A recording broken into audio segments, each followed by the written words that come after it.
Governor of Baja California about the events leading up to his Declaration of Independence from the short-lived RNC. Here it is. His convoy is just passing by. You know, Justin, they say that war never changes. And I think that both you and I know that that's kind of a bunch of hooey. I mean, it's explicitly untrue. I mean, we've developed flying vehicles and guns, for example, are a couple of ways in which I think it has changed. War changes all the time. Dramatic, epic shifts in the way battles are fought and the reasons that battles are fought. And probably the one company that spends the most time on these kinds of inflection points, in my opinion, is this little company called Eugen Systems. They're Paris-based, and they make really amazingly complex RTS games. And their latest is what we're looking at right now, and this is called Act of Aggression. Mm-hmm. Now, Justin, have you played a lot of RTS games in your day? You know, I have never gotten, like, I've never played competitively any sort of, like, multiplayer stuff, but I'll get down with a single-player RTS game. I know just enough to sort of be dangerous. I genuinely, this is goofy, but, like, I like learning systems better than I usually like playing.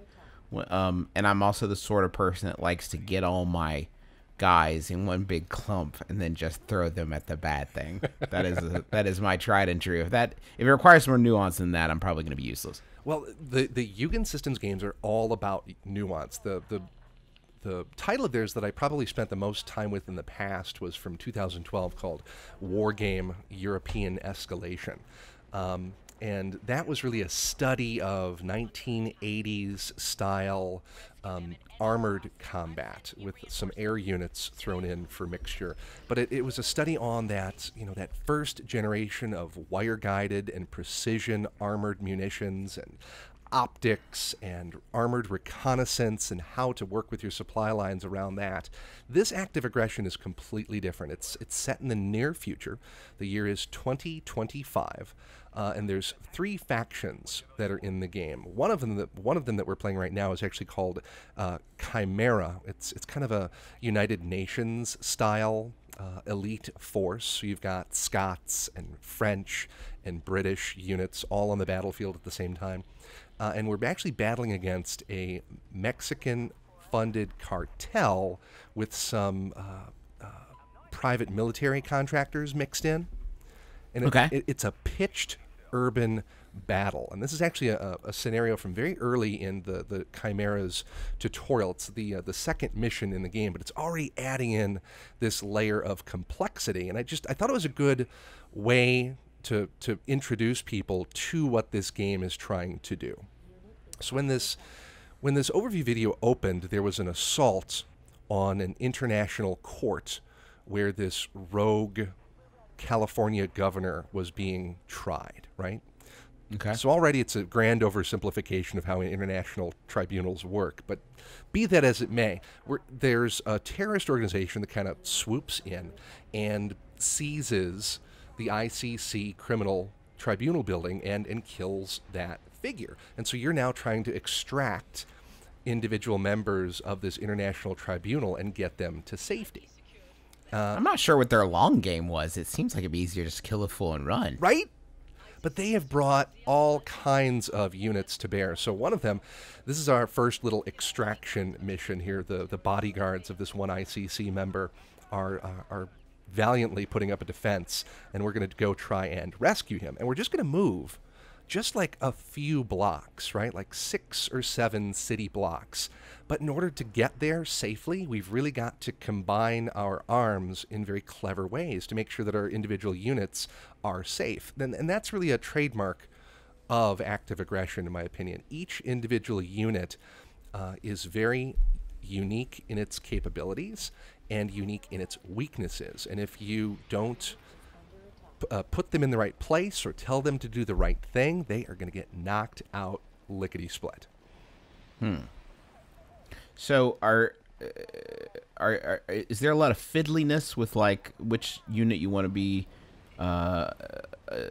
controlling specifically, or is there a lot of, like, throw your forces at the opposition. There is a lot of micromanagement in this game. You can actually call out individual soldiers to load up into these little namered armored cars. You can say, I want 6 infantry and 2 snipers, or 6 infantry and 1 heavy weapons team, and individually tailor each of those individual armored units to have the loadout that you want. But then the armored units themselves are upgradable. I actually had to upgrade that armored transport to have some kind of point defense weapon to knock out incoming anti-tank rounds, to even get close enough to the building to unload my infantry safely.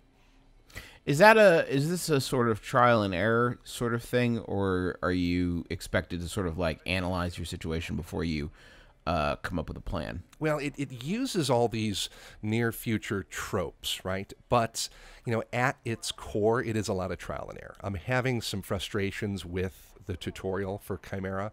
I'm in the 3rd mission, and I probably spent in excess of about 4 hours with the game of just trying to beat my head against that 3rd mission, and I can't quite do it yet. So there's something that the scenario designer wants me to do that I'm not quite grokking yet. So the troubles that I have with the game are the way it feeds you back information that you're not doing the right thing, that you're doing the correct thing, that you're doing poorly, and also how it kind of takes away capabilities from you early in the game. It's that Assassin's Creed kind of mechanic where they take away things from you in the tutorial that you would normally have access to in, say, the multiplayer game. Because they're trying to teach you how to do a specific thing. They want you to drill down on one mechanic. Yeah, exactly. But in this particular mission, I thought it was really well done because, right, we're going to push out into the city and create this very long logistical supply line where we're actually running fresh units back and forth and conducting repairs and holding back reserve forces to flank the enemy. But then the whole thing goes to hell and you just have to retreat. And so you're fighting this running retreat backwards towards your base with this target that you have. And it was really cinematic. It was really frenzied. It was really difficult. But this particular scenario did a good job, I felt, of engaging me and getting me to be interested in the action. Whereas some of the other ones are just, well, keep hitting X until the right thing happens, or you die, and then next time keep hitting Y instead and just see if that works better. Now, did you try a Zerg Rush? Because I have heard tell that those can be useful. I have tried the Zerg Rush, and what happened in this particular scenario in general, I ran out of resources very early. And so I rushed all my units forward, they got annihilated, and then I literally had nothing left to spend. I just was sitting there. What does resource management look like? Because obviously you're not mining. There's no fields of crystals for you to harvest. No, there are. So there are multiple resources. There's multiple resources. There's petroleum. There's aluminum. There's money. There's manpower. You're actually, in later scenarios and in the larger multiplayer game, going to be putting down bases and sending out drones to ferry ore back and forth. This has all of the things that the golden era of RTSs, your Command and Conquer generals, was famous for, and this frenzied storyline set in the near future of this chaotic urban warfare with terrorists. Can you tell me about the different views that we're seeing? I'm seeing your sort of like camera become what looks like to be an X-ray or some sort of different view. When you zoom way out, you get this color-coded Blue Force tracker style map that you might see if you were like a very high-end 2 or 3 star general back in Washington, just kind of observing the action from a distance. And so when you zoom way out, you can see very clearly which of the buildings are controlled by your forces, which of the buildings are controlled by enemy forces, and you can do the big, large-scale logistical planning and setting up of your goals and your targets. But then you can zoom right down over the shoulder of individual soldiers as well. So it's got this incredible depth of scale. It's one of those games where I wish I had like subordinate multiplayer commanders under me, because there's so much going on. I would love to be able to tell a friend, okay, take block 3 and just lock it down for me. I've got 9 other things to do. Yeah, how's the AI if you aren't managing that stuff? Is it all completely under your control? The friendly AI does a good job of protecting itself. Other than that, you really do need to direct them. Right now, we've got some brown units that are racing from off the map. Then they come into my control, but they have some residual orders left over from the scenario designer to get to this point, and then I need to direct them home safely. But the enemy AI reacts very well. In this particular scenario, there was a missile truck that was locking down this quadrangle of buildings, and I tried several times to get around it or to move up closer to it, and the enemy AI was really responsive in thwarting my efforts to pull a flanking maneuver on this thing. So I've been very impressed at how thoughtful the enemy AI is, not so much the friendly AI. Now, do you get a sense from the campaign, like, is there a storyline to play through as all of these different factions? Yeah, there's actually right now I've got 2 storylines unlocked. I'm not sure if there's a third for U.S. forces, but I've got the Cartel and the Chimera storylines unlocked that I can play through. And you know, they've got some big like techno thriller like goals with this storyline, and they're putting a lot of names out there, a lot of countries out there, and trying to do some interesting things with storytelling in this one. I'm pretty impressed at their ambition.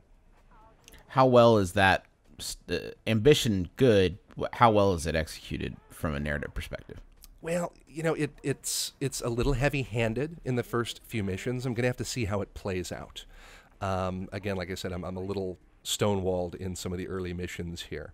But the other big draw of this game is multiplayer. I really want to spend a lot more time in multiplayer. You could spend a lot of time getting really good at one or the other of the factions and then take it online, and Eugen has a very sophisticated community out there that plays ranked matches and all these things. So you're going to keep at it, you think? I think so. I'm not sure that I'm going to keep beating my head against this particular tutorial mission anymore. I may wait for someone to do an FAQ and kind of tell me how it's supposed to be done, but I think I might jump into the multiplayer.